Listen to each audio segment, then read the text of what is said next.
Om Namo Bhagavate Vasudevaya. Om Namo Bhagavate Vasudevaya. Om Namo Bhagavate Vasudevaya. Now I intend to comment on a verse which you all know. At least I hope you all know it. Just a second. There are two verses which we generally recite in Kirtan. We first chant the Pranam mantras to Srila Prabhupada, then Panchatattva mantra, then the Hare Krishna mantra. So this mantra we should all know very well. Yeah, two shlokas together. Nama Om Vishnu Padaya Krishna Prashtaya Bhutale Shrimate Bhakti Vedanta Swaminiti Namine Namaste Saraswate Deve Gauravani Pracharne Nirvishesha Shunyavadi Paschatya Deshatani. So, as with every other shloka in the Vaishnava tradition, these verses can be unpacked and much can be said about them.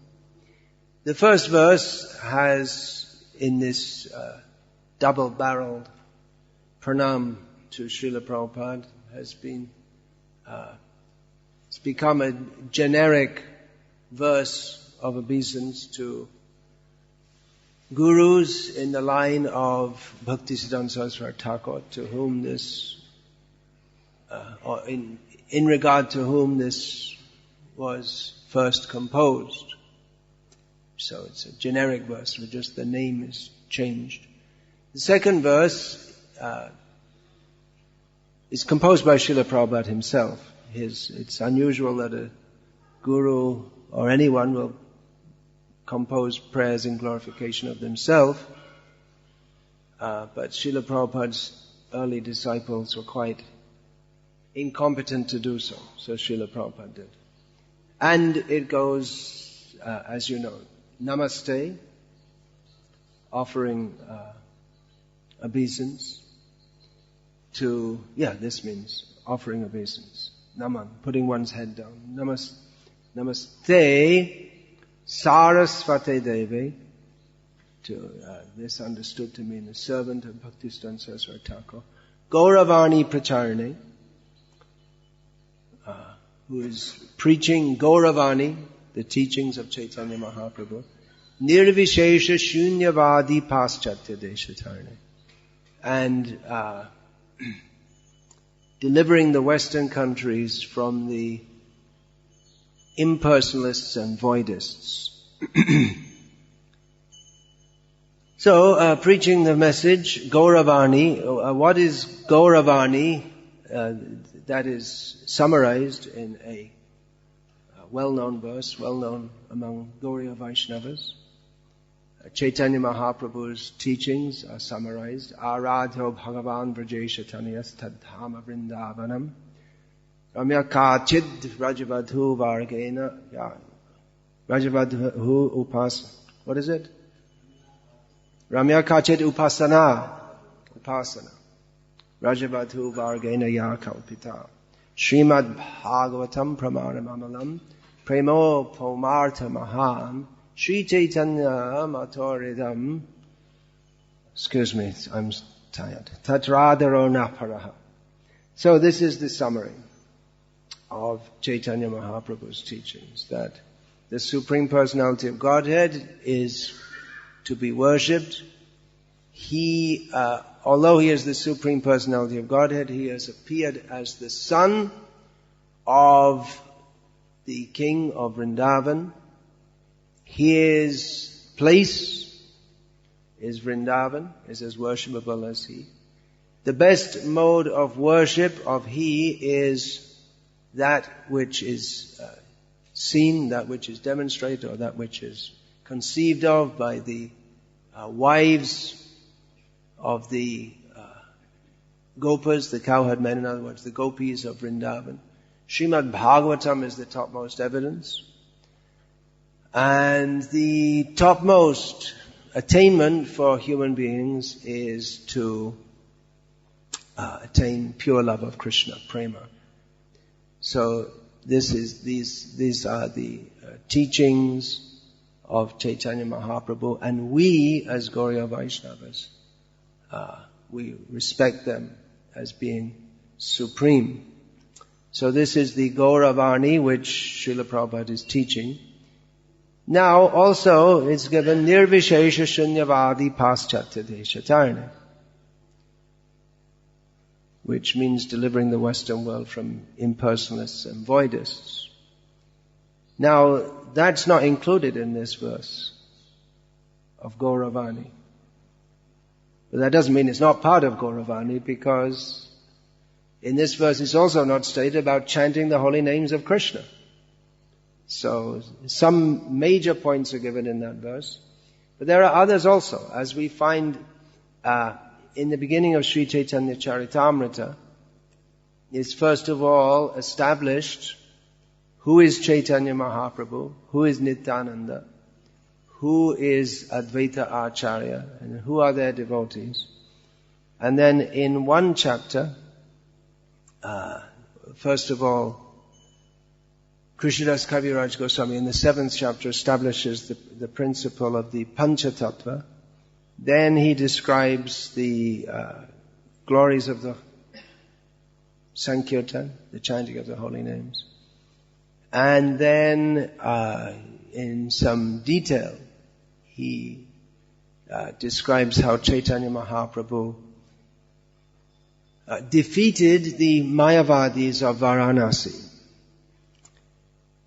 So this has become a very important part of the Gauriya Sampradaya. Actually, you'll find all the Vaishnava Sampradayas, they all take us there as a major platform of their teachings, the defeat of the Advaitavad of Shankaracharya, especially.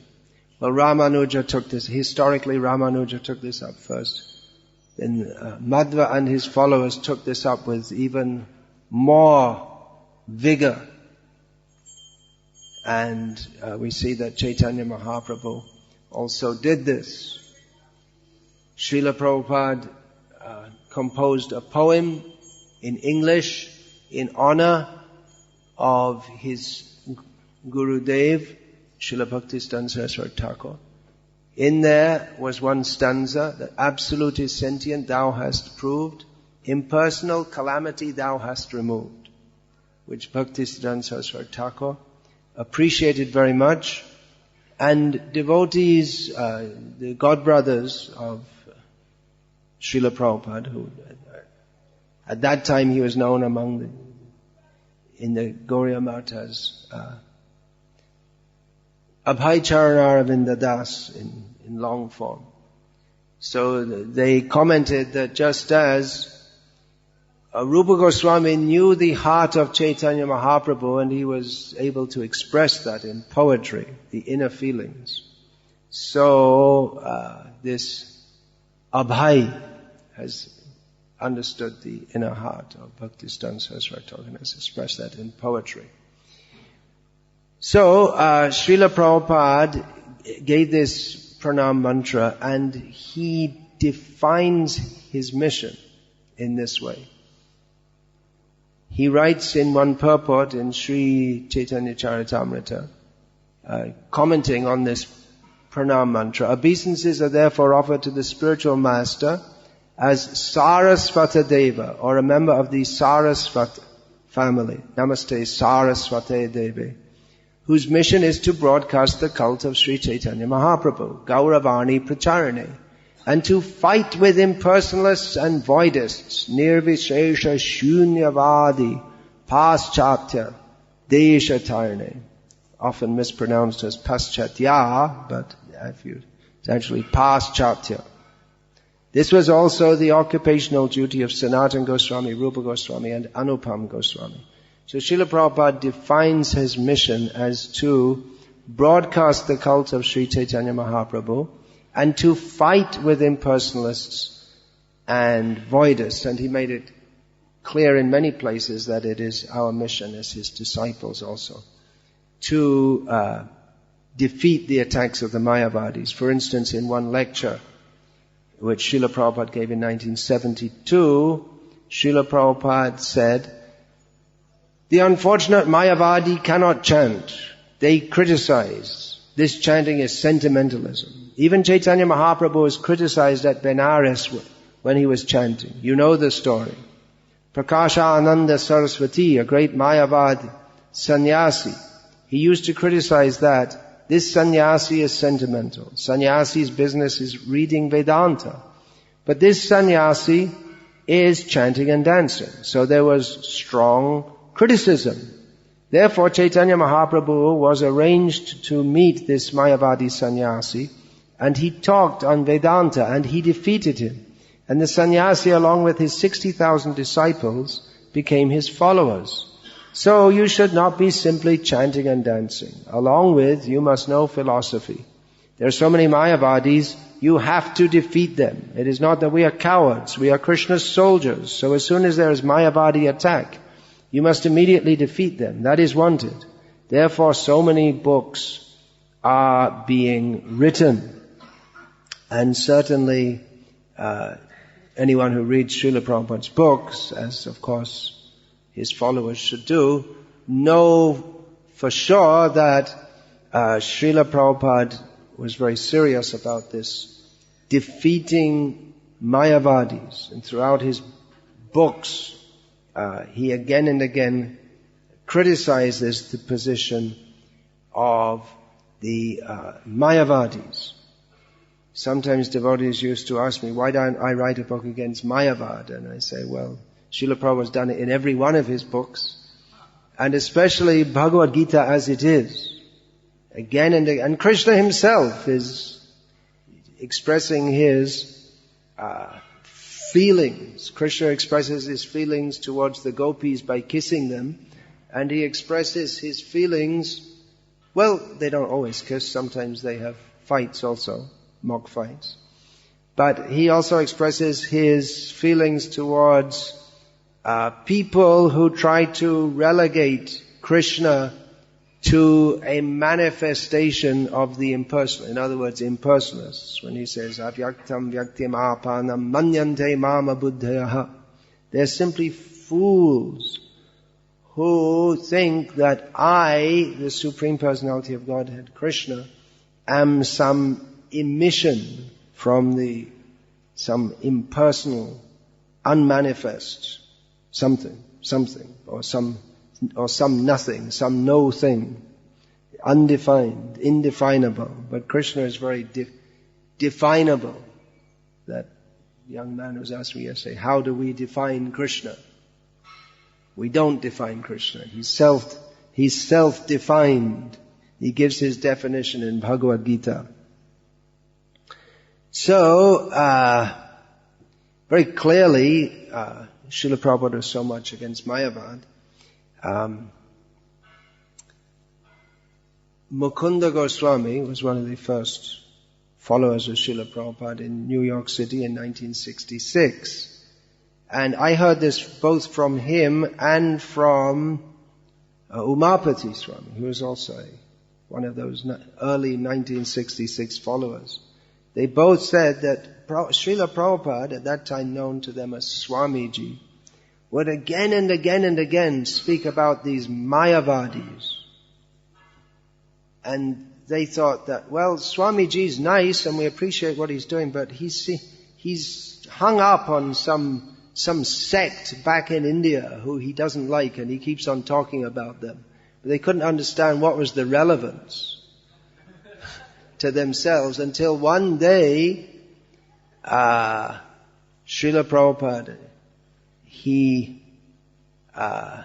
as was common, he was criticizing Mayavadis in one class, with specific reference, as he often did, to the commentary of Dr. Radhakrishnan on the Bhagavad Gita, chapter 9, text 34, in which Dr. Radhakrishnan states that it is not unto the person, Krishna, that we have to surrender, but to the unborn eternal within Krishna. And Kirtananda and company, they weren't initiated at this time. They were getting a little fed up of all this Mayavad bashing. So Keith stood up and he gave a speech quoting Shakespeare, Lao Tse Tu or something like that. The Chinese, they probably don't know because communism, they don't promote it. Lao Tse, is it? Doesn't sound very Chinese. Maybe you're right. You know Chinese probably as well as I do. Zero. I'm asking them, but they won't know because that's all squashed out of modern Chinese culture. They won't know. Just like in Tamil Nadu, hardly anyone even knows the name of Ramanuja. Do you know that? It's disgraceful, isn't it? What to speak of the Alvas and Kuresh and Vedanta Deshika. They never heard. Sakale neha mahata yoga nashta forever. Anyway, getting off subject here. Let's get back to New York, 1966. So Keith Ham was quoting all these people, and then there are Western Mayavadis too, like there was one, what's his name? There's a place was just around the corner from our temple in Berry Place. Not very prominent. Some Swedenborg, that's his name. And others who went to India, like this Madame Blavatsky and all this. So Keith was quoting all these people, and Swamiji was sitting there getting red in the face. And then Keith stopped and Swamiji asked him, "Have you finished?" He hadn't finished, and he went on with more and more, how it's all one, and I am you and you are me. Everything is God. God is everything. God is in everything. God is everywhere. God is light. Light is God. God is love. Have you finished? This time he finished. And then Prabhupada, extremely angry, smashed his fist on the table and said, "It's Krishna. Krishna is the Supreme Personality of Godhead. Is nothing impersonal. There's no such thing as impersonal Supreme. Krishna says here, man, you surrender unto me, you think of me. Why do you deny Krishna?" And they were all stunned. They thought that Keith was a big philosopher, but he just smashed it. Then they realized, oh, we are the Mayavadis he's talking.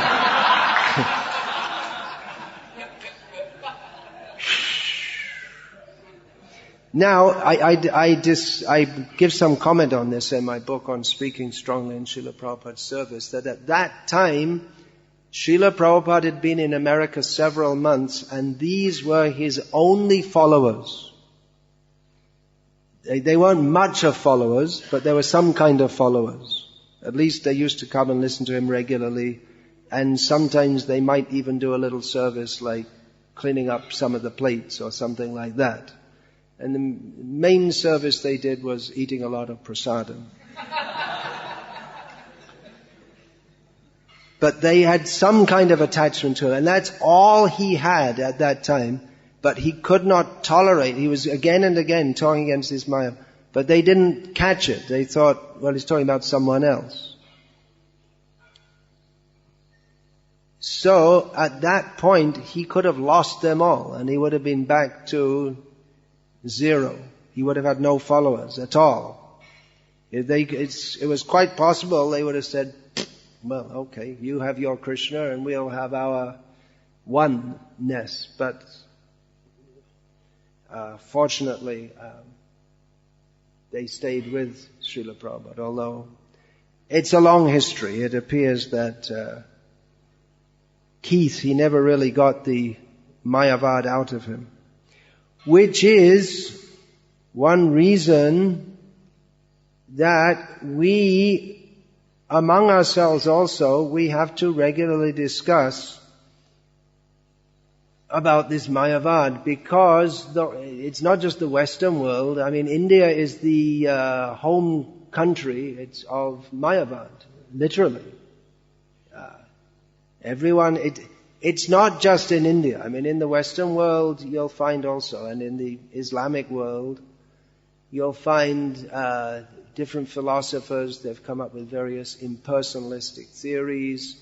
The mystics in the Christian tradition, who have never been much encouraged by the church orthodoxy, but they've been impersonalists. But a systematic philosophy which attempts to establish impersonalism, that is in India, with Shankaracharya's Kevaladvaitavad, and of course there are various strands of that. So everyone in the world is influenced by this, and we shouldn't think that, well, just because someone puts some tilak on and starts chanting Hare Krishna, that they're free from this influence. It's a very deep impression in the heart. We all know the word sanskar means impression. So we have very deeply embedded contaminations within the heart. So one of them is this idea that ultimately absolute is impersonal. So we need to discuss that regularly. And it's also very strongly in Indian culture, among Hindus especially, to respect sadhus, which can be good, and if the sadhu is good, and can be not good if the sadhu is not good. And with Mayavadis, it's a bit of a mixture. It can be in many cases. I mean, there are out and out cheaters in all respects. Or, just like recently, there's one fairly young man from Tiruvannamalai in Tamil Nadu who set up camp in Bangalore and called himself Paramahamsa Nityananda. And after some time it became obvious he's not really a Paramahamsa, as he likes to dance with young girls. And so it might have been that he had some idea of being a sadhu, but he fell victim of his own immature desires. But there are many sadhus who, as sadhus, we can respect them, even though they're Mayavadis. And I was just in Tamil Nadu for some time, so excuse me for giving examples from there. But in recent years,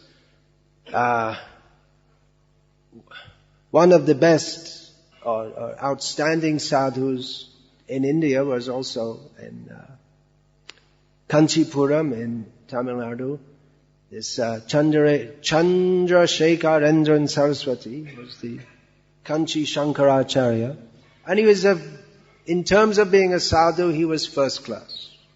He would never take a vehicle to go anywhere. He would dress very simply. He was very deeply learned in the Vedas. He was completely committed to his role as a Shankar. He was very saintly, real sadhu and everything. So there may be that the Mayavadis, in some ways, they do some good things. They promote study of the Vedas, respect for Hindu culture, whatever that may be. Yeah, like that. So there may be, so they're good, morally good, but there's a very, very big problem that they promote this Mayavad. So it's like on one side they're good, and on the other side they're very bad. And therefore they're so bad that we have to speak against their theories. Personally, we may respect their behavior, but their theory is so wrong that we can't just tolerate it, because it does so much harm in human society. When Srila Prabhupada was preaching in America, at the same time, there were 2 Indian gurus who were very prominent, much more prominent than Srila Prabhupada was. Of course, there are various Indian gurus who were preaching in America at the time, but 2 were very prominent. One was a young boy who he was widely known as Guru Maharajji. His actual name was Bal Yogeshwar, but that was a bit difficult for the Westerners. They called him Guru Maharajji. He was a young boy, 14, 15 years old. And he claimed to be Krishna, and he had many followers, and he was an out-and-out cheat. It was quite clear. And Srila Prabhupada was very strongly against him. When he was in Hong Kong, some press reporters asked, they asked Srila Prabhupada, what do you think of him? Prabhupada said, I kick on his face, I urinate in his face. What will he do? He didn't like him. He didn't like him. And then there was another who was very prominent, called Yogi Mahesh. He was preaching this so-called transcendental meditation. And Srila Prabhupada he was openly against it, saying this is simply cheating. I recently saw a video clip of him, of this Yogi Mahesh being interviewed on TV. He's such a cheater. It's amazing that you have all these people there, suits and ties, and they're interviewing him and taking him seriously. And he's just talking such a bunch of rubbish. That what is this meditation? What is the mantra? He said, well, there's different sounds. Everyone has their own vibration, and the mantra, everyone has a different mantra. It goes with their vibration. And he just what is this? There's no such thing in Shastra. It's just some mumbo jumbo. And the fact is that he's making a lot of money. He's charging everyone for this course. So in some ways you could say that these people did something good. Vivekananda, Srila Prabhupada definitely didn't like him at all. In America hardly anyone knows his name, but much better known actually is Yogananda. So Prabhupada said this Ananda, that Ananda, all these Anandas. So you could say in some way they did some good, in as much as at least they gave some familiarity in the Western world, familiarity with sadhus from India and some degree of acceptance of what they have to say.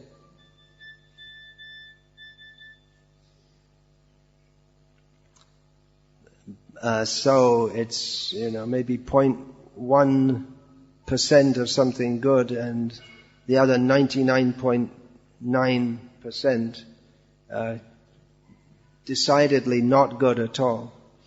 Based on Srila Prabhupada's attitude towards this Mahesh Yogi, I'm pretty sure Prabhupada wouldn't have much good to say, and pretty much the opposite about his modern successor in the corrupt parampara, the parampara of cheating people.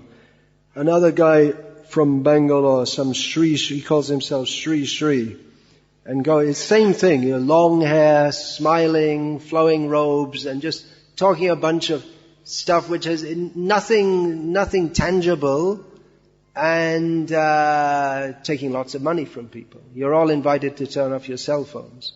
I can tell you something else. If you really want a better life, don't have a cell phone. It's much better. I never had a cell phone. Many people offered to give them to me. Life's better without cell phones.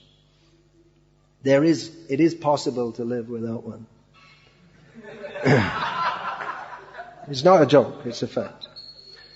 So, these people, they misrepresent the Vedic teaching so badly by twisting things around, giving their own speculations, that we find that in the West there's this whole New Age movement in which the Western people, they've taken it up.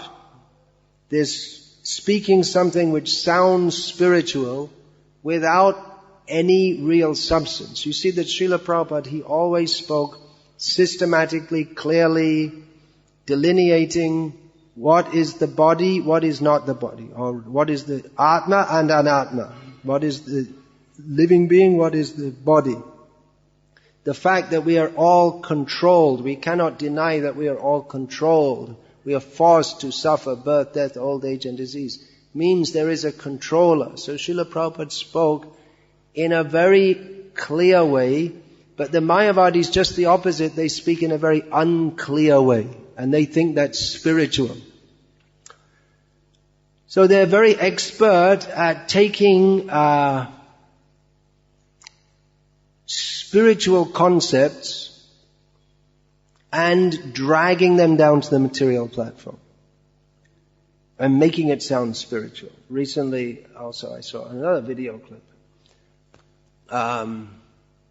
One American woman who was talking about love.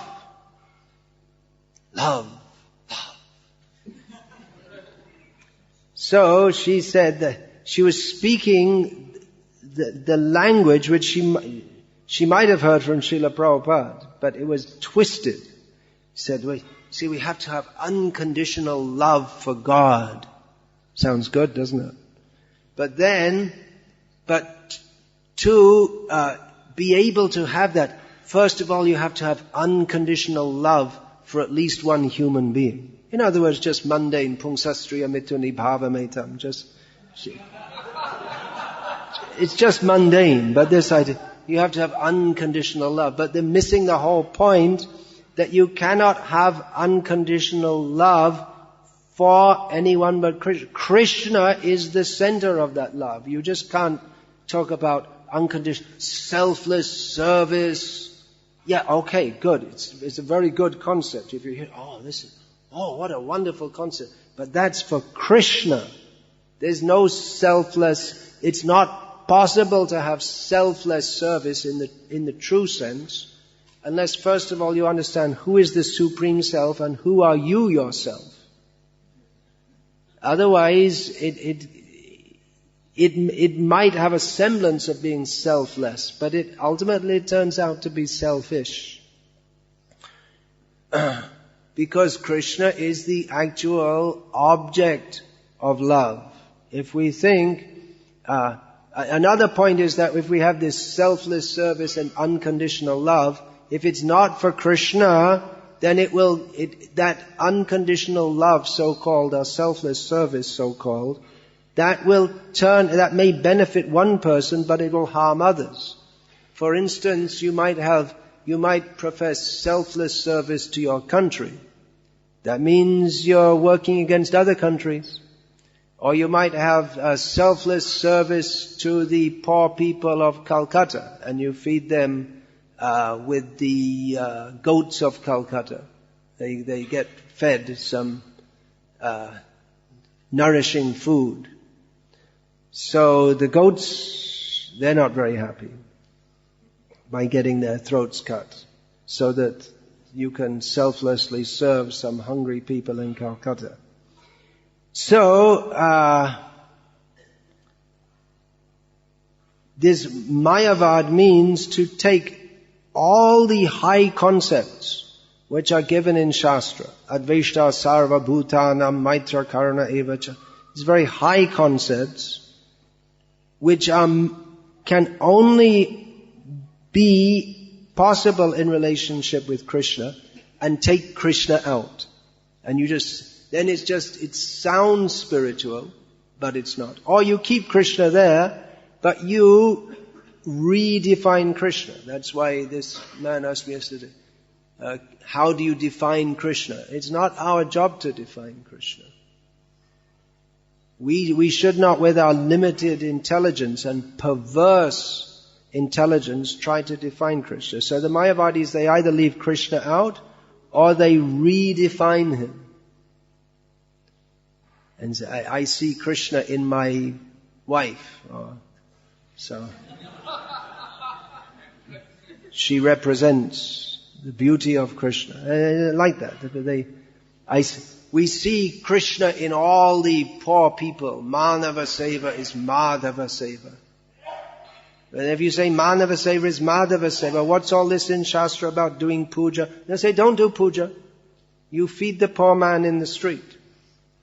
So in this way, they mislead people and say, yes, this is real religion. The poor people, what's the use of making big temples and offering gold and expensive things when the people are starving in the street? So close the temple and feed the poor people. But however much you may desire to feed the poor people, the fact is that according to the very nature of this material world, there will always be suffering people in this world.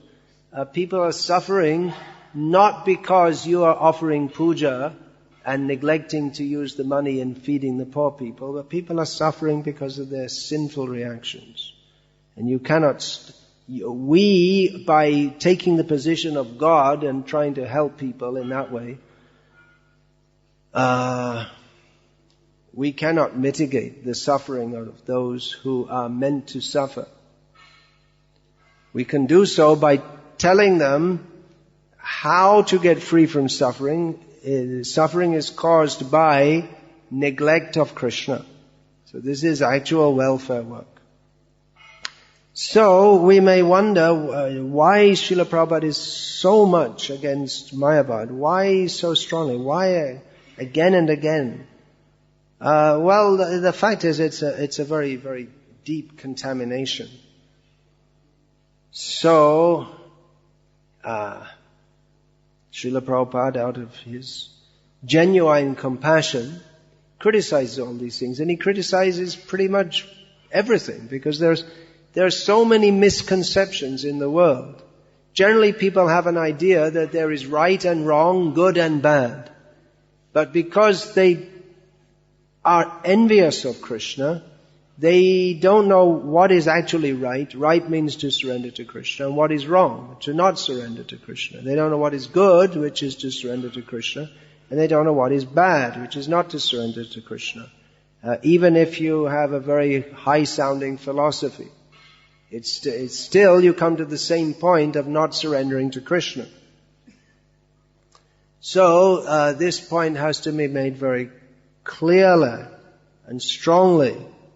So sometimes some members of our movement, they want to edit some things out of Srila Prabhupada's books, which they think might offend people, because Srila Prabhupada writes so strongly and he says things which are unpopular. But if we are to take out all the things that people won't like, there won't be much left. If we only have love, you might have 2 or 3 words left. Love Krishna, and that's all. But then, who is Krishna? Who are we? And what are all the disturbances on the path? What are the misconceptions? There's another misconception of the Prakrita Sahajiyas, that you just speak about love of Krishna. You don't criticize anything or anyone. But without criticizing what is wrong and pointing out what is wrong, then we may talk about bhakti, love, prem, madhurya, and all these different selfless service and so many things. But because of our misconceptions, our so-called bhakti will never properly focus on Krishna, and we'll never actually get free from the selfishness that is the characteristic of our mundane consciousness. So, this Mayavad needs to be criticized. At the beginning of Sri Chaitanya Charitamrita, Krishnadas Kaviraj Goswami, he analyzes the point in the second verse of the Srimad Bhagavatam,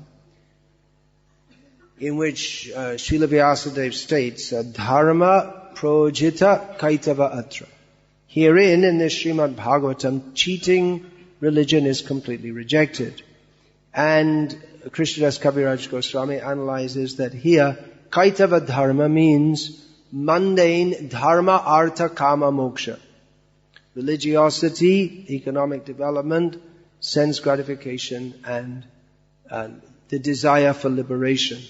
And Krishnadas Kaviraj Goswami says that Tarmo de mokha bancha kaitav pradhan jaha hoite Krishna bhakti hoy antardhan.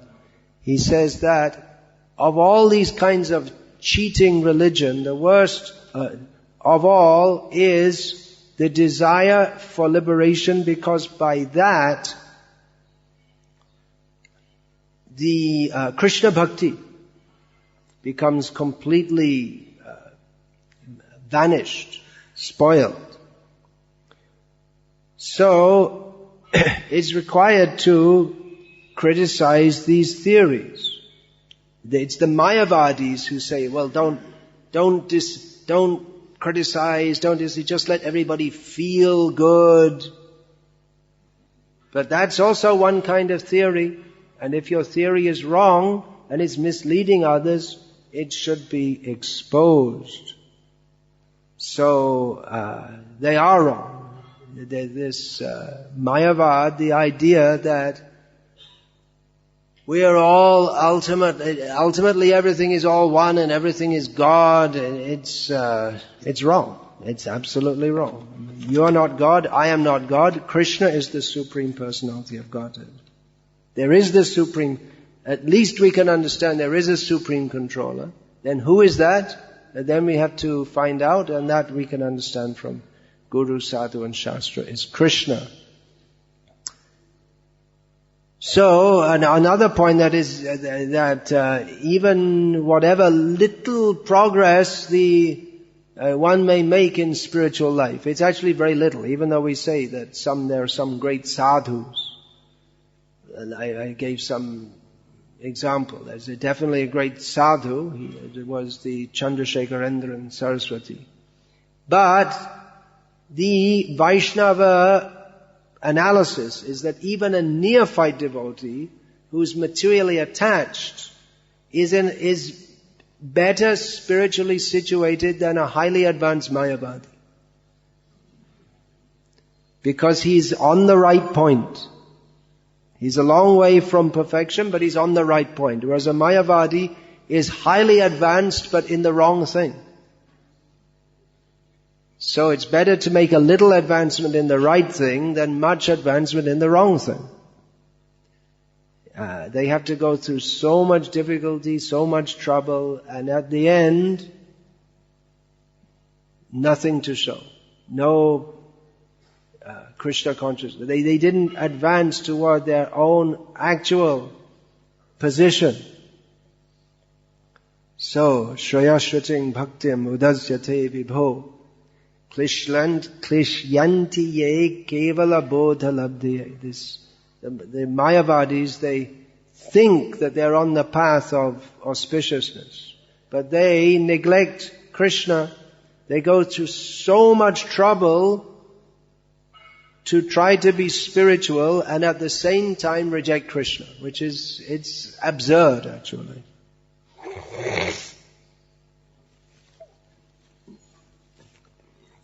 So there are many points can be made. There's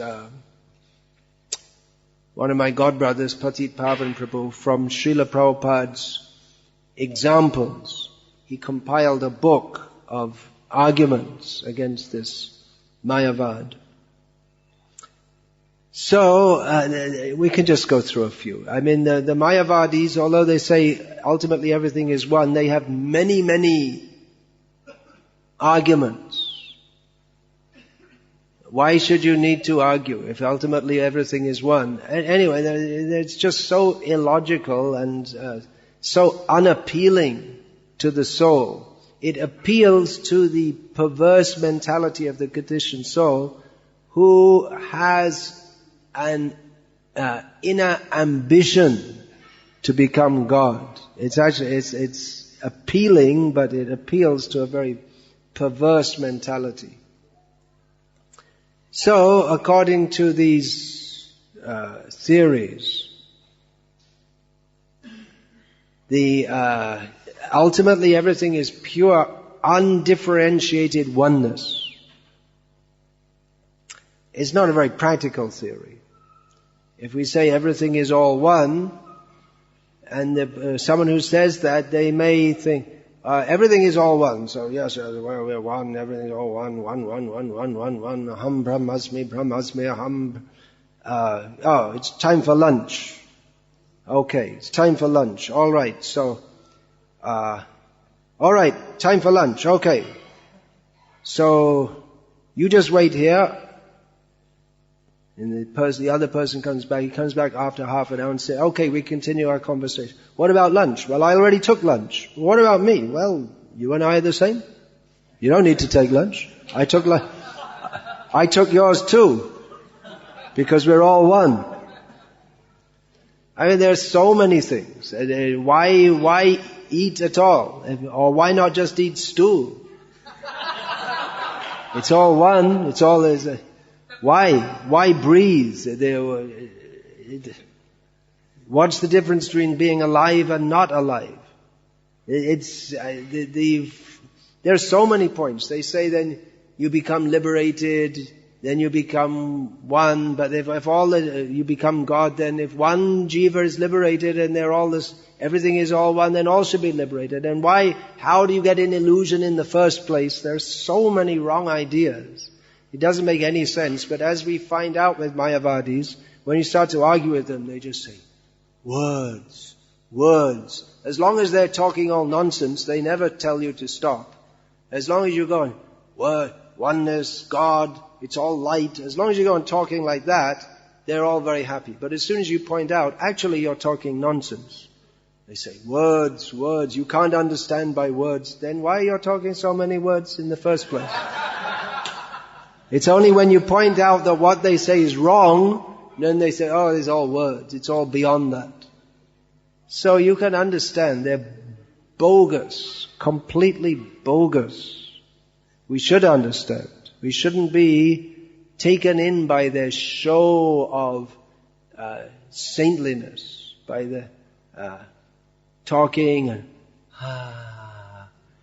love, peace, and that'll be $2,000, please, for that. For listening to me saying that. So, they do it, don't they? There's Sri, only the rich people go, I think it's 5,000 rupees a seminar now. Just plain cheating, and people love it. They love it. Oh, wonderful. Because it's prestigious to be his follower, because follower, there's nothing to follow, but you have to pay a lot of money, so it's, we're not followers of some cheap guru, but we have to spend a lot of money to get cheated, so it's prestigious. Another thing they love to say is that, I'm not your guru, I'm not a guru, I'm not teaching anything. They love to say this.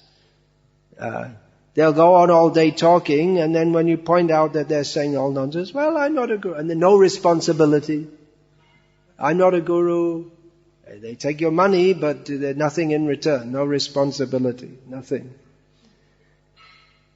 So,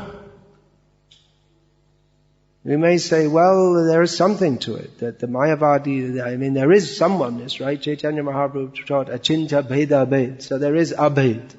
But you have to understand that in perspective. We are one, the jiva is one with Bhagavan in one respect. The jiva is not a totally different entity. If it was totally different in all respects, then there couldn't be any relationship between. So, there is oneness in some respect, But still the jiva is very tiny and Bhagavan is very great. And if we overemphasize the oneness, then we lose the difference. Actually the difference is always there, but we conceptually lose the difference. And we imagine ourselves to be one in all respects. So, this is not the ultimate truth. This is not the teachings of Shastra. The ultimate teaching of Shastra, that's all summarized in Bhagavad Gita, in which Sri Krishna says, actually Bhagavad Gita is very clear, although it's misinterpreted by the Mayavadis. Vedaischa sarveraham eva vedyaha. In all the Vedas, I am to be known, Krishna says. Matapparataram nanyad kinchidasti. There's nothing above me, Krishna says. Aham hi sarva yagyanam bhukta cha prabhureva cha. He is the enjoyer and the master of all yagyas. So Krishna is definitely supreme, but the Mayavadis have a contrivance of interpreting in a manner that is against not only the laws of Sanskrit grammar. They not only they redefine the language, but it doesn't make any sense at all. Because when Krishna says, I, me, they interpret that to mean everyone. But that it just doesn't make any sense. If you say, please give me a glass of water, and that person goes to the tap and gets a glass and drinks it himself, that doesn't make any sense. No language in the world works like that. When someone says I, that means the speaker, a specific person. You can't reinterpret that to mean someone else. It's very clear. But they can only establish their philosophy by what Srila Prabhupada called word jugglery, mental speculation. It doesn't make any sense. I'll just read a few quotations of the many that Srila Prabhupada wrote about Mayavad. Chaitanya Mahaprabhu warns that Mayavadi bhasha shunile hoy sarvanash. Anyone who listens to the commentary of the Mayavadi philosopher, then his fate is doomed. He is finished. It's from a lecture. He will never be able to understand bhakti, philosophy. It is so poisonous. This is the term used, like poison. Poison kills. So Mayavad kills bhakti. Reading the Mayavadi commentaries on Vedanta Sutra is always dangerous. Oh, way over. Okay. The chief danger is that through these commentaries one may come to consider the living entity to be equal to the Supreme Lord. That's what they want to convince you of. It's not true at all. It is easy for a conditioned living entity to be falsely directed in this way, and once he is so directed, he can never come to his actual position or enjoy his eternal activity in Bhakti Yoga. In other words, Mayavadi philosophy has rendered the greatest disservice to humanity by promoting the impersonal view of the Supreme Lord. The greatest disservice to humanity. So generally we think that in the 20th century the great villains were Hitler, Stalin, who else? Pol Pot, Mao Zedong. How's the pronunciation? You heard of that name. But according to this, the biggest villains were the Mayavadis. The greatest disservice. Greatest disservice. Hitler killed a few bodies, not a few, quite a few. Churchill killed as many, but you don't hear about that. Because Churchill won the war. Hitler didn't. But he killed somebody and then they get born again. But if you give Mayavad, you kill the spirit of service to the Supreme Lord, and then one is doomed by that offense, that in many, many lifetimes one will never get the opportunity to be Krishna conscious. So they have the greatest disservice. Although they often present themselves as welfare workers. Manava Seva is Madhava Seva. But actually their so-called Manava Seva is giving out poison in the form of sweet cookies. Poison. So Srila Prabhupada says, Mayavadi means Maya Paritagyana. Their knowledge has been taken away by Maya. Fools. Either you call them fool or call them lowest of the mankind or the most sinful. Whatever way you can call, they are like that. All good qualifications. Therefore Chaitanya Mahaprabhu has warned, Mayavadi Bhasha Shunale Hoy Sarvanash. If you hear from Mayavadis, then your spiritual life is finished. It is so dangerous. From the teachings of Lord Chaitanya. Lord Chaitanya immediately informed Prakasha Ananda that in the modern age people in general are more or less bereft of all spiritual intellect. When such people come under the influence of Shankara Acharya's Mayavadi, impersonalist philosophy, before beginning the most confidential Vedanta sutras, their natural tendency toward obedience to the Supreme is checked. Important point, the idea that we have to submit to Krishna. If we hear Mayavad, then that idea is spoiled, that we have to submit. The supreme source of everything is naturally respected by everyone, but this natural tendency is hampered when one takes to the impersonalist conceptions of Shankara.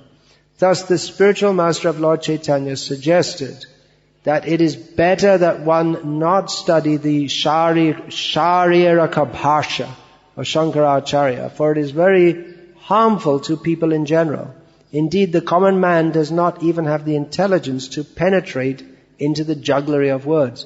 You see, most people, they can't understand whether it's Shankaracharya and his followers with their complex Sanskrit word jugglery or modern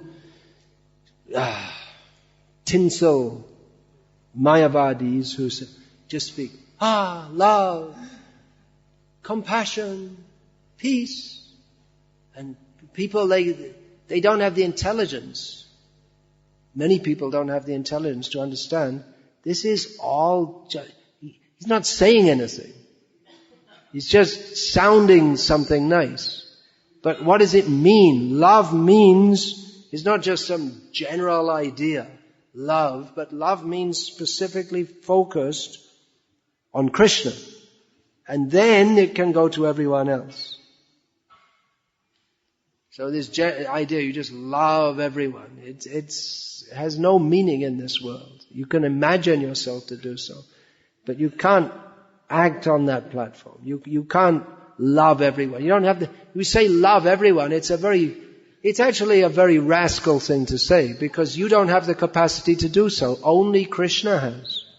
We cannot love everyone. We can't have a relationship with everyone. That's Krishna's prerogative.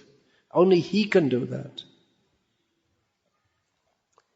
So, it is better advised to chant the Maha Mantra, Hare Krishna, Krishna Krishna, Hare Hare, Hare Rama, Rama Rama, Hare Hare. In this quarrelsome age of Kali, there is no alternative for self-realization. But there's another problem, is that sometimes we think, well, anyone who's chanting Hare Krishna, they're a devotee. But Mayavadis, they'll also chant. So you have to see what their philosophy is. Just don't follow anyone and everyone who's chanting Hare Krishna. In the Western world, kirtan has become quite popular among rascals and foolish people it's not actually kirtan, it's some Mayavadis. And there's one famous so-called kirtaniya who says that, well, when I chant Hare Krishna, I don't think of that, some cowherd boy or something like that, but Krishna is just the reality in all of us. In other words, he's a rascal. He thinks that he's Krishna. He's a Mayavadi. But even one thing, and at least I'm saying Chandrasekharendra and these Mayavadis, at least they followed some principles of morality. But these so-called Kirtaniyas in the West, they're like rock stars, and they attract women. That's what they're doing with their so-called kirtan. They're rascals in every respect. So their chanting is not at all helpful. That chanting, it actually confuses people as to the nature of actual kirtan. Because they're Mayavadis. It actually increases materialism, this Mayavad. I remember the first time I read, and maybe the first several times I read, in Sri Chaitanya Charitamrita, Adi Leela chapter 7, Srila Prabhupada states that factually both the Mayavadis of Varanasi and the Voidists of Sarnath, means the Buddhists, they're utter materialists. And I thought, how is that? They have some spiritual, we may not agree with it, but they have some spiritual philosophy and they're following some spiritual principles. I really got to understand that when I was sometime in Thailand, which is a traditionally Buddhist country.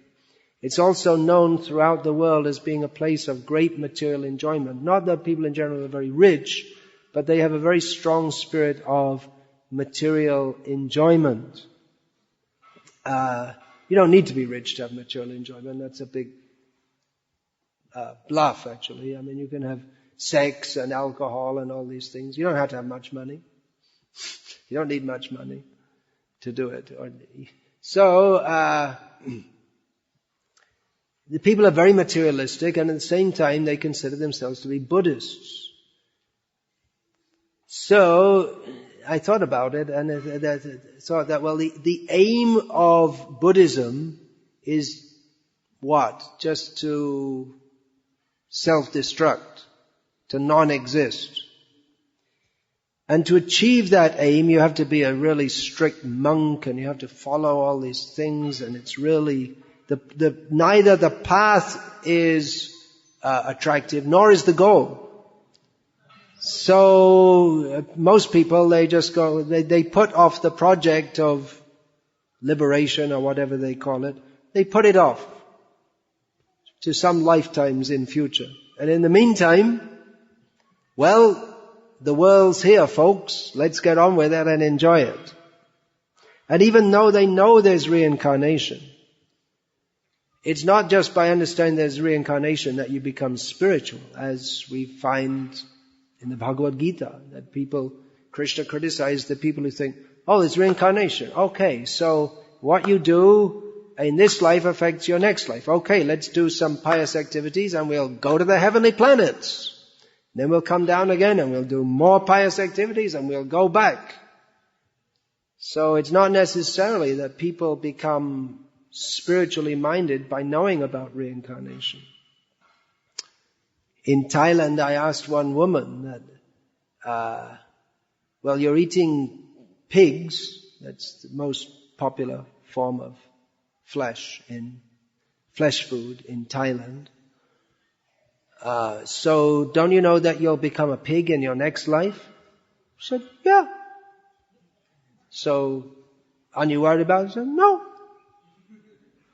It'll be fun also. We're having fun in this life. We'll have fun in that life too. Sanuk. Fun. Pleasure. So their actual spiritual intelligence is completely covered. That they can think, yeah, it's alright to become a pig. Completely covered. This is the result of this nirvishesha, shunyavada. Srila Prabhupada wrote in 1957, the Mayavadi philosophy having killed the spiritual variegatedness of the Supreme Being, the people are generally attracted in the variegatedness of material existence. That's what happens. Krishna is all attractive, the spiritual variegatedness. But they say there's no variegated, the ultimate has no variety, nirvishesh. So they become attracted to the mundane variety. Because that is the nature of the soul. To desire pleasure in variety. So if you deny the spiritual variety, then you're just left up with the material variety to try and enjoy. In the Vedanta Sutras, we have direct information of how a spiritual entity is joyful, full of spiritual bliss. This idea of enjoyment is focused through a material vision, and as such, the spiritual focus is reflected in a perverted manner. The attention of the people in general is attracted by the cinemas in place of temples, because the Mayavadi philosophy, impersonality of Godhead, has created a void in the spiritual realm. Why is there so much materialism in the world? Why is it increasing? Srila Prabhupada puts it down to Mayavad. This is the cause. But in fact, Srila Prabhupada continues, the spiritual realm is not at all void. It is full of variegatedness of spiritual mellows. If you create a void in the spirit unnecessarily, you have to create necessarily a fill-up in the material existence, and that is the cause why temples are being replaced by vulgar cinemas. People are not getting spiritual pleasure in serving Krishna. Even if they come to the temple, they think, well, it's just some statue, and ultimately there is no spiritual being, they have no knowledge of any spiritual person. And so they look for the mundane rasa. The natural attraction of the living being is toward Radha Krishna, Lakshmi Narayana, Sita Ram. But they don't get that, so they get some Shah Rukh Khan movie, and I don't know who the female is. I don't need to know. You don't need to know either. But that's what they're attracted to, not getting the real attraction of the transcendental Ananda Chinmaya Rasa. So, another quote from Srila Prabhupada in a conversation. Shunyavadis, they say, there is no God and there is nothing in fact. Everything is a combination of some illusory things. This is Shunyavadi. And the Mayavadi, they say, yes, there is God, you see, how they're cheating. They say there's God, but He has no form. So it makes you sound, oh, they believe in God. Yeah, but there's God, but He doesn't have any form, doesn't have any home, doesn't have any friends. There's nothing left. It's like saying that, well, I have a cow, but it has no horns, no dewlap, it doesn't give milk, doesn't what's left? There's no characteristics of the cow, and then it's a non-cow. How can there be a cow possibly without horns? That's possible. Without dewlap, well, it might be a Western cow. Not giving milk, that's also possible. They may be dried up. If it doesn't moo, might have tonsillitis. But generally these are the characteristics of a cow. So if you remove all the characteristics, and then there's no cow.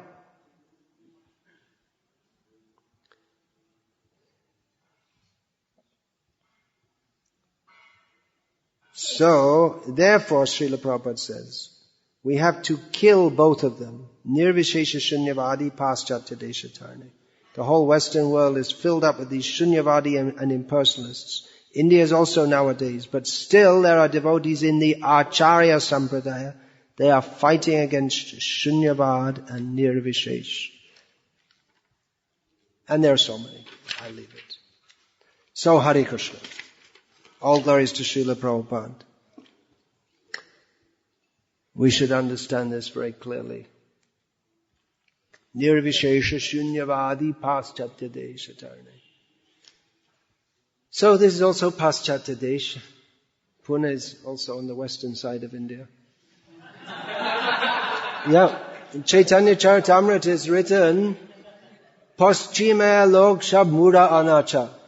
The people in the West are all mudhas, fools and anacha. They don't know how to behave properly. So this was written about people on the western side of India. Actually. And later it was extended to further and further west. So everywhere, now everywhere is the West. Everywhere, you see the people, Anyway, jeans. You ask some of the older people, could you imagine your mother in jeans and a t-shirt? Was it imaginable? So the West is everywhere. America has come here.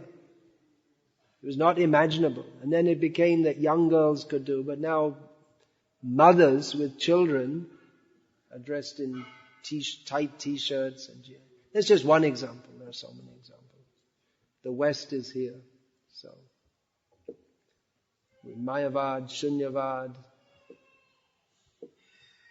we have to fight against this. Hare Krishna. Any question, please? It's a little late. I didn't realize I'd gone so much. Is there? Give this mic.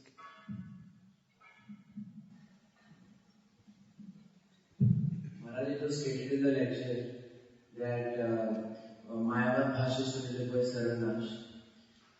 But is it not important, Maharaj, that we should know the philosophy and know where it falls short and accordingly take the stand of not following it, than to not hear it at all in the first place? I mean, if someone would not have heard our philosophy in the first place, under some ideas. This is a stupid idea. The idea that you should eat some poisonous food and then you'll understand that it's poisonous. Is that a good idea? Rather you take warning, don't eat that food at all. So you can all that you need to understand about Mayavada and Shunyavad, you can learn from Prabhupada's books. You don't have to subject yourself to this.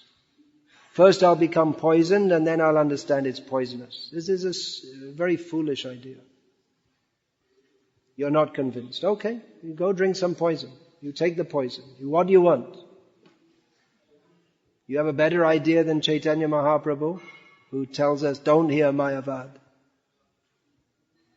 You do. All right, that's up to you. We sometimes come across people who are followers of Ram Krishna Mata, Satya Sai Baba, Asharam Baba. Sometimes. How should we preach to them about the philosophy of Krishna consciousness? Should we make them appreciate our Vaishnava culture? Straight away expose the fallacy of that bogus organization. If I do the latter approach, they may not appreciate Krishna consciousness. Anyway, they don't appreciate. They're not appreciating.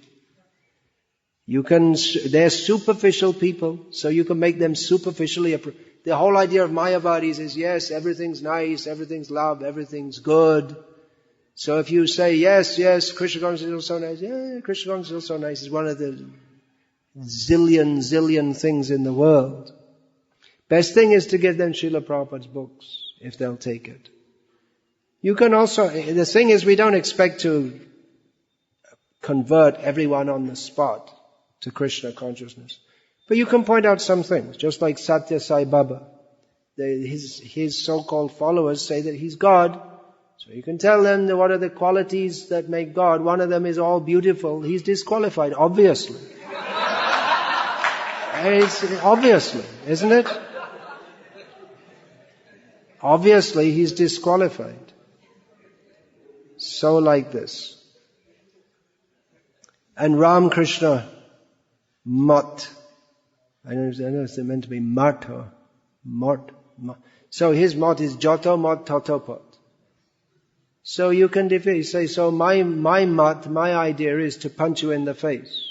So is that good? They're all, or if you don't want to be so impolite because you think that being impolite is not good, actually to be impolite to Mayavadis is good.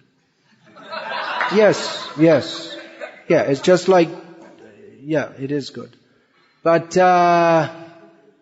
you say all the paths are the same, so my opinion is that yours is wrong. So this is logically impossible.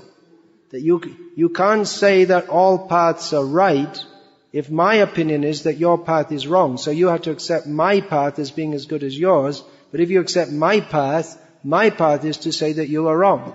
So it's illogically impossible. The thing is that these people are not at all logical. They're not serious. They're not sincere. That is the problem. That is the very deep problem.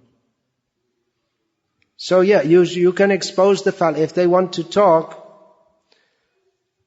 but experience is there that they won't accept the scissors philosophy. They won't accept that. They'll go on talking and talking and talking, but they don't want to admit that they're wrong. It's not difficult to logically to show these people are wrong, but they don't want to accept logic. Mostly they don't even know if you ask them what the philosophy is, they'll look blank. They never heard the word philosophy in their life. These people don't talk philosophy anyway. It's all just some feeling. And that's why in Krishna consciousness also we must teach philosophy as Srila Prabhupada did at every moment. Prabhupada didn't just make some feeling. If you want that, you can go to this Kripalu or something like that. Just all feeling. But that's not a strong platform. Yeah, please. Yeah, you can, of course.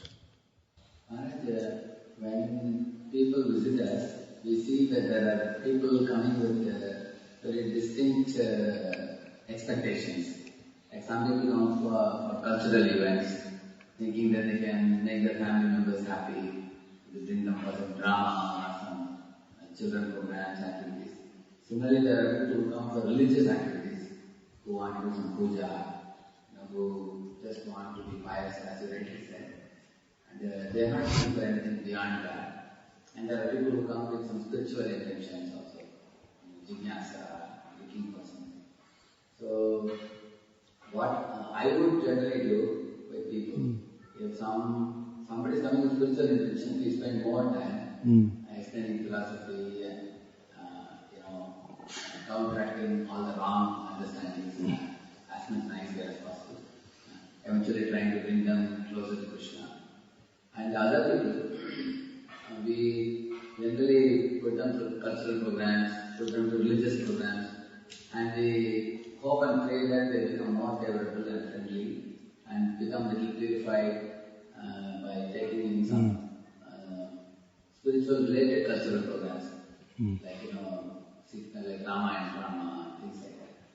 And then when they develop for a period of time, then they are ready now to hear something about spirituality. In the course of doing these things, they get some purple books, they get some cassettes to hear, everything. But I feel sometimes very pathetic to see a pious person, a religious person coming to temple who has no spiritual acumen, or awakening. Neither does he know the moment earlier that he knows, some other organization. And nor does he know what we are, not what they are. He blindly daring, as I said, people followers of Sai Baba, people followers of Ramakrishna Krishna. They say they are followers, but they are not actual followers either. When they come here also, there also they have been going in a very pious way. They come here also in a very pious way. Pious in the sense they have some religious inclination to offer some flower to Lord and bow down to Lord, bring their family. Even when they bring children to sannyasis, they want some blessings of the children so that they will get some good medical education and go abroad. This kind of understanding people have. I feel oftentimes pity for them. And spiritual things don't sink in, even if we give also. On the contrary, we find that their expectations are totally destroyed about what they expect from a saintly person. Oftentimes, because they don't look for anything spiritual, because they don't have that what you call adhikara. They are hopeless cases. Yeah, and there are a good amount of hopeless cases.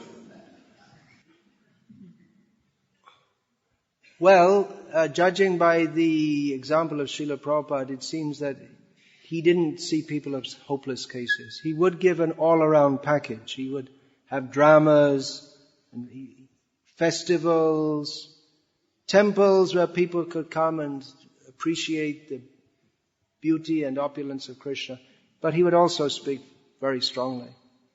So, and he was an all-around pious. It wasn't that he was only cutting philosophy, but generally when he spoke with people, he would speak philosophy. And that's why we have so many conversations recorded of Prabhupada.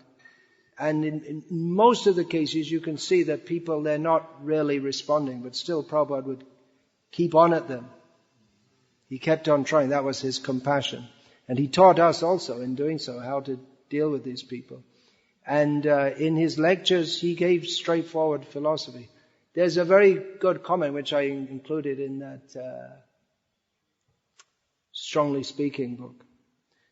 That it's actually included in the Srila Prabhupada Lilamrita. Giriraj Maharaj says that the pious people of Bombay were coming to hear Srila Prabhupada, and he could have very easily made them his followers if he'd have just carried them along in the mood that they were in, which is some pious, religious appreciation of Krishna consciousness. But Prabhupada was heavy. And Giriraj Maharaj gave the comment that Srila Prabhupada, he didn't want cheap followers who have simply some pious inclination toward Krishna. He wanted them to actually understand and properly surrender to Krishna. That was... So, certainly about Bhaktisiddhanta Saraswati Thakur also, it was often said when he was present that if he'd just modify his stance a little bit and not be so strong, then he would have many followers and all the Vaishnavas of Bengal would follow him. But he didn't. He insisted on... He also had cultural programs and even some mundane fairs he would have with a spiritual portion. So he did a mass approach, but when it came to speaking, he was very strong, and he didn't make his standards for followers anything less. Srila Prabhupada, there are many instances. Prabhupada would say, well, if people want, they can come as long as they like. They can join the kirtan, they can join in the arati and take prasadam, but he said if they're going to be disciples, then they have to strictly follow. So we don't mind, they can come and go as much as they like, but if they're going to be disciples, they have to strictly follow. So in the question of quality and quantity, both are considerations. The idea is that we bring people in and we bring them up. But the overall approach, what I see of Srila Prabhupada and our acharyas is to try and bring them up despite their unwillingness. Because, you may say, well, gradually they'll take up Krishna consciousness, but if they don't in this lifetime, if they only remain on the platform of piety, then when are they going to get an opportunity again? So, anyway, I've discussed all these points in detail in that book on speaking strongly in Srila Prabhupada's service. There are many... We've heard a lot about the dangers of speaking strongly, but we haven't heard a lot about the dangers of not speaking strongly. Is that things tend to become compromised.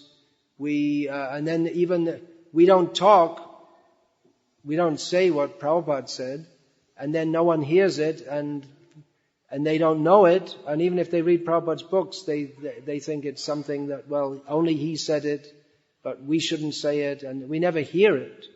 Srila Prabhupada organized these classes so that we should hear again and again and again all these different points. If we don't, then we won't absorb it.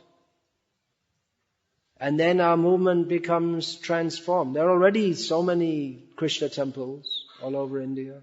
And the real difference, or what should be the difference between Srila Prabhupada's temple and any other temple, is that we speak as Srila Prabhupada spoke. Otherwise, there are kathas going on everywhere. So what's our great contribution?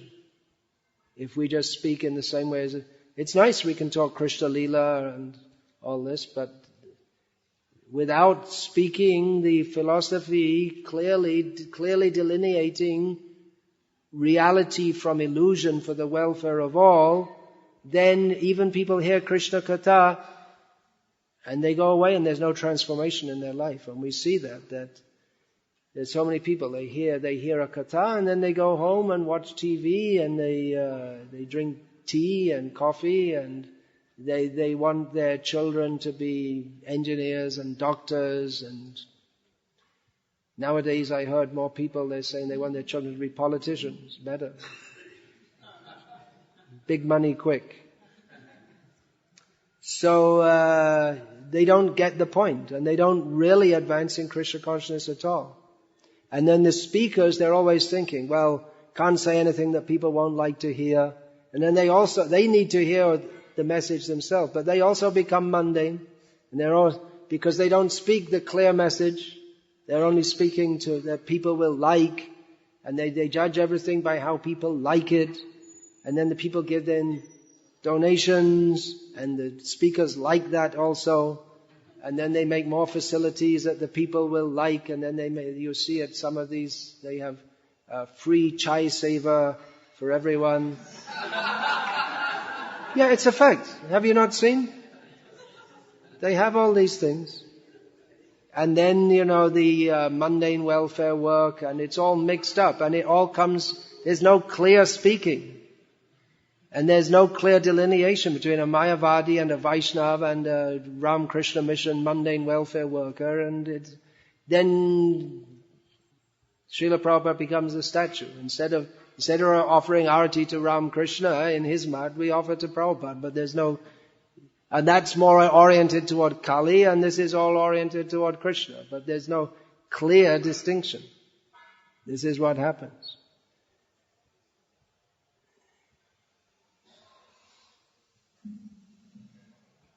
Like I had gone to a college where we were doing this Shri Shri's program,